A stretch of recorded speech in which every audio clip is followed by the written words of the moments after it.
सामने पेश कर रहा हूं। शबरी का नाम तो सुना है आप सबने, शबरी का। शबरी से राम की भेंट हुई, ये भी आपको पता है कि नहीं? यस या नो?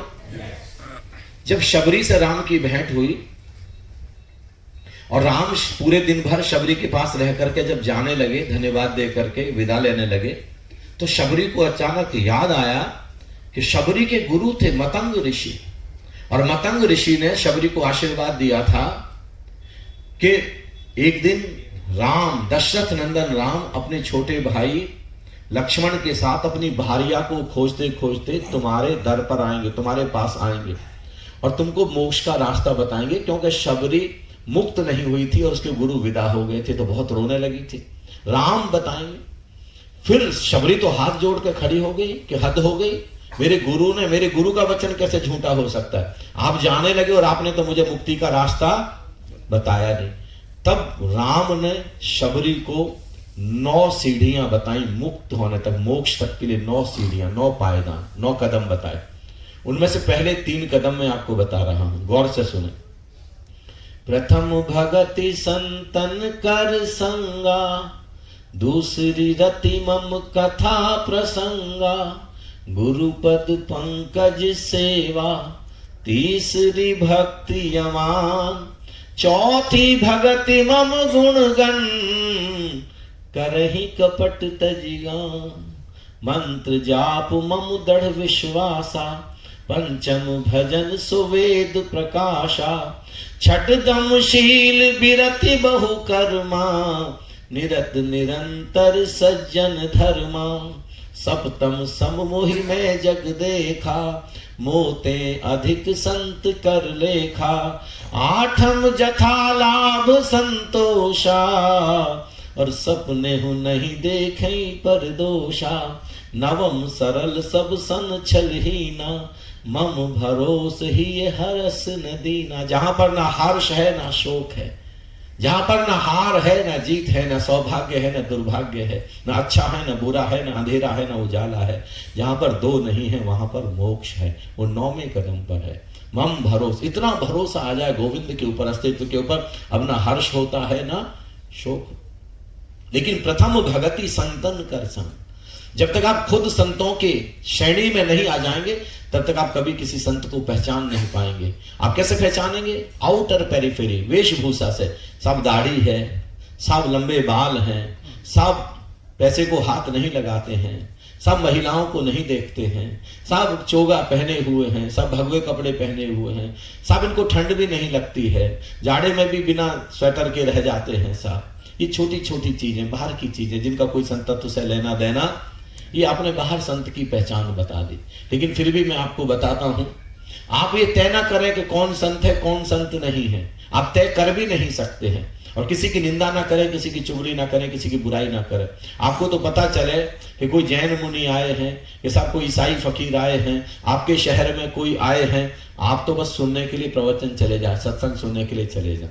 आप तो बस इतनी, प्रथम भगति संतन कर। पहली भक्ति क्या है?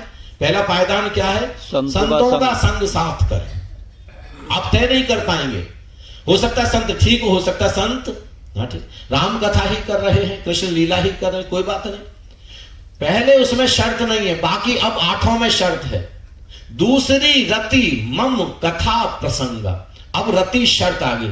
संतों को सुनते सुनते सुनते सुनते, प्रवचन सुनते सुनते, शास्त्रों को पढ़ते पढ़ते अब परमात्मा में धीरे धीरे रस आने लगेगा, अब प्यास जगने लगेगी, अब धीरे धीरे अभिप्सा। अभी तक आप परमात्मा के बारे में सुन रहे थे, लेकिन अब पहली बार आएगा नहीं, अब परमात्मा के बारे में नहीं, परमात्मा ही चाहिए।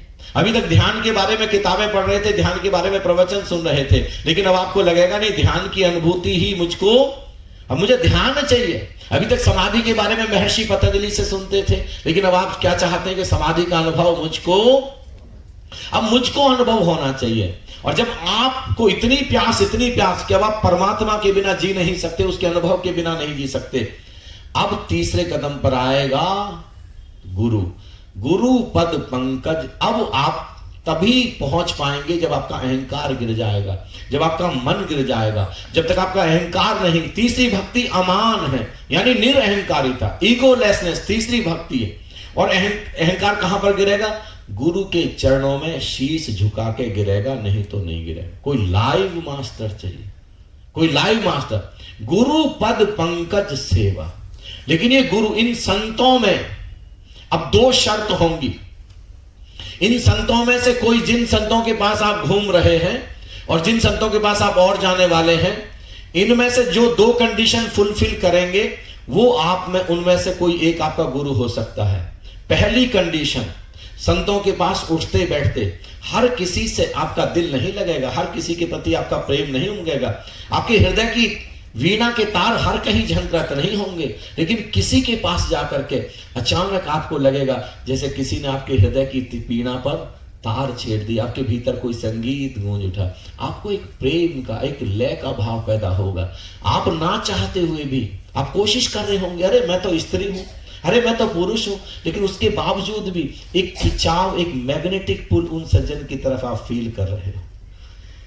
जिस संत के प्रति आपका एक मैग्नेटिक पुल फील हो, एक चुंबकीय आकर्षण महसूस हो, जिसके प्रति प्रेम उमगना शुरू हो जाए, जिसके प्रति हृदय आपका भाव से विवल होना शुरू हो जाए, अब ये संत आपके गुरु हो सकते हैं। अगर ये दूसरी कंडीशन फुलफिल करते हैं तो गुरु वही है जो आपको उस अनंत स्रोत से जोड़ दे, जिसको कहती है मीरा, पायो जी मैंने राम रतन धन पायो। ये मान लिया पांच संत हैं ऐसे जिनसे आपका हृदय मिलने लगा, आपका प्रेम उमगने लगा, आपके हृदय की वीणा के तार झंकृत होने लगे। लेकिन अब हम इन संतों पे कन्फर्म करें कौन है जो वेद जिसको ओम कहते हैं, मीरा जिसको राम रतन धन कहती है, कृष्ण जिसको ओंकार कहते हैं, गौतम बुद्ध जिसको सत्य कहते हैं, महावीर जिसको केवल ज्ञान कहते हैं, वो कौन सा सत्य है? राम नाम सत्य है, सत्य बोलो गत्य। अब इन संतों में से जो आपको उसका अनुभव कराने के लिए राजी हो जाए, आपको आपकी उंगली पकड़ करके उस समाधि तक ले जाने के लिए राजी हो जाए जो महर्षि पतंजलि ने जानी, कृष्ण ने, महावीर और गौतम बुद्ध ने जानी, अभी आपके गुरु हैं। इस तरीके से आप अपने गुरु को पहचानेंगे। ये सुंदरतम उपाय है, इससे सुंदर कोई उपाय नहीं है। बाकी